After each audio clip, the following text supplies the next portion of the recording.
প্রথমে দেখো আমরা জানবো যে ডিপেন্ডেন্ট ভেরিয়েবল গুলো কি কি, বা ডিপেন্ডেন্ট ভেরিয়েবল গুলো আমরা কাকে বলবো।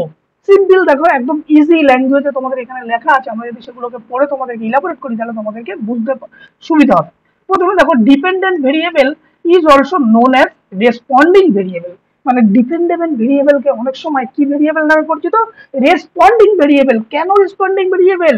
কারণ ডিপেন্ডেন্ট ভেরিয়েবল কি করছে? রেসপন্স করছে। কার এগেইনস্টে রেসপন্স করে? ইন্ডিপেন্ডেন্ট ভেরিয়েবলের উপরে রেসপন্স করে। মানে ইন্ডিপেন্ডেন্ট ভেরিয়েবলকে যখন আমরা কোনো এফেক্ট, ইন্ডিপেন্ডেন্ট ভেরিয়েবলকে ম্যানিপুলেট করে যখন আমরা কোনো এফেক্ট দেখবো, সেই এফেক্টের ফলাফল কার উপর পড়বে? ডিপেন্ডেন্ট ভেরিয়েবলের উপরে পড়ে। অ্যাকচুয়ালি হচ্ছে এই ইন্ডিপেন্ডেন্ট ভেরিয়েবলকে আমরা কি বলবো?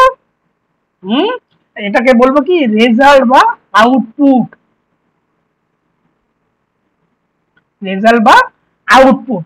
তাহলে এই যে রেজাল্টটা কার পরিপ্রেক্ষিতে আসছে? ইন্ডিপেন্ডেন্ট ভেরিয়েবলের পরিপ্রেক্ষিতে কিন্তু আউটপুট দিচ্ছে ডিপেন্ডেন্ট ভেরিয়েবল।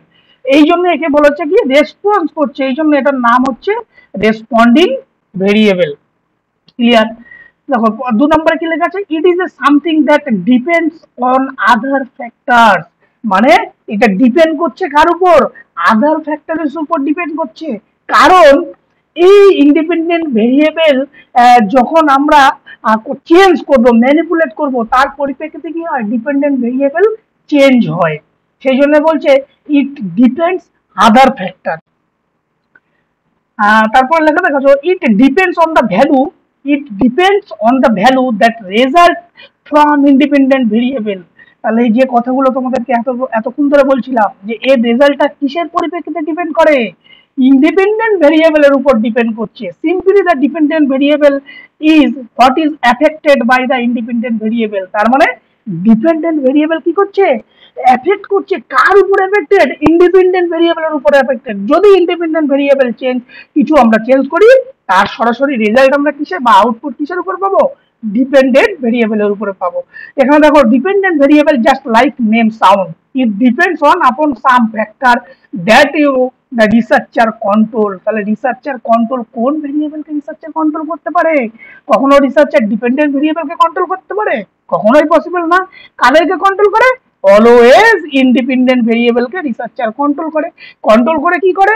তা সেই কন্ট্রোলের এফেক্ট ডিপেন্ডেন্ট ভেরিয়েবলের উপরে রাখে।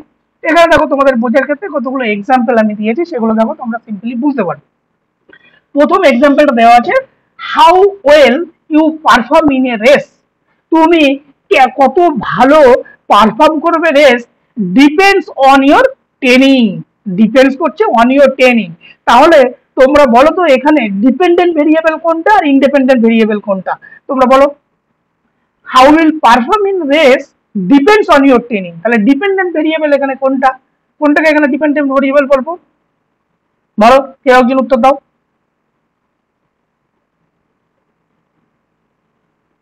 বলো, কুইক রেসপন্স করো।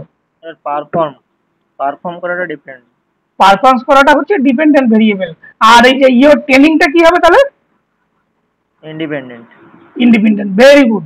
কেন ইন্ডিপেন্ডেন্ট ভেরিয়েবল? কারণ ট্রেনিংটাকে আমি ম্যানিপুলেট করতে পারবো। এই ট্রেনিংটা যদি আমি কম বেশি করি, তার উপর ডিপেন্ড করছে কে? পারফরমেন্স ডিপেন্ড করছে।